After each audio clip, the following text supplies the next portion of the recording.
This is me doing yet another book review, and this is one of my favorite books on the traditional witchcraft, folklore and that kind of stuff.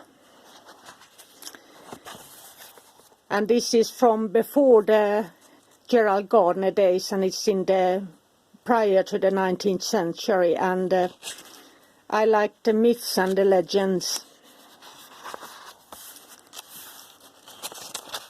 And here are some things about Ireland in the old books.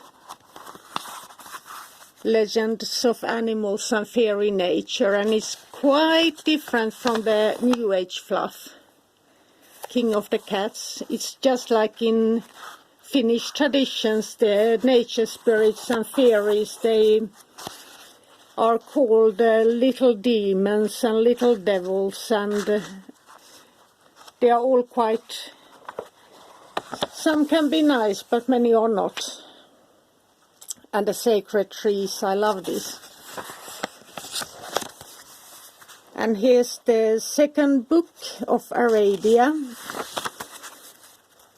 And when you think of the Wiccan ritual drawing down the moon, and you look at compare these two scriptures, there is not much that is the same, and they say it's the old tradition. So I truly love making comparisons in these books and learning, always keep on learning more.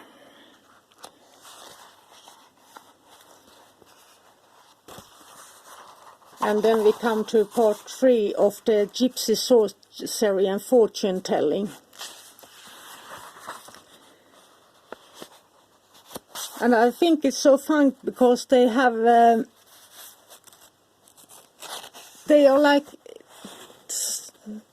in this language, and then they are sometimes they are like folk magic in Ireland, UK, Finland. So it's, I love this, that it shows how, like there is Jewish folk magic and Christian traditional folk magic with the Virgin Mary and all of these things. They swap the deities like we change socks, so. And this is also a good book. This book is so great. Here is some that reminds me of the Jewish folk magic. And these illnesses and this one is famous, how to extinguish a fire without water. It lived through in the Second World War.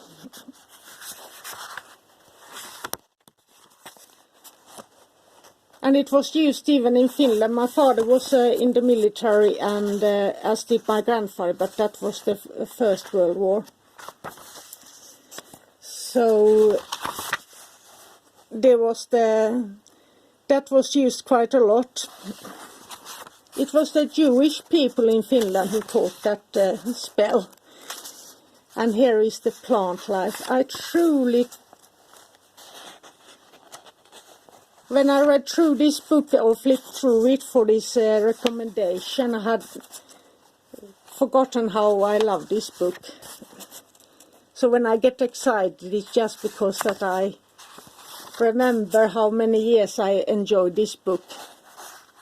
And I read it about 10 times.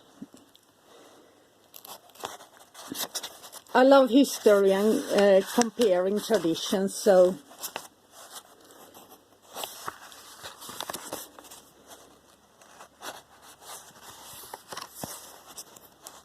it's so. Let's see, is there one more book? And I love plants and plant language, fabulous plants, doctrine of signatures, plants and the calendar, sacred plants, plants in folk medicine. and in the legendary history and mystical plants. And if there is one book I should recommend for each shaman and each Wiccan and each witch and each magical practitioner, this is one of them, as well as the... I will put a compilation video out with the best with plants and all the traditional witchcraft and magic. But I highly recommend this book, and it gets 2 thumbs up. So that's the best so far. Keep on researching and learning and make your own way. And have fun. Bye for now.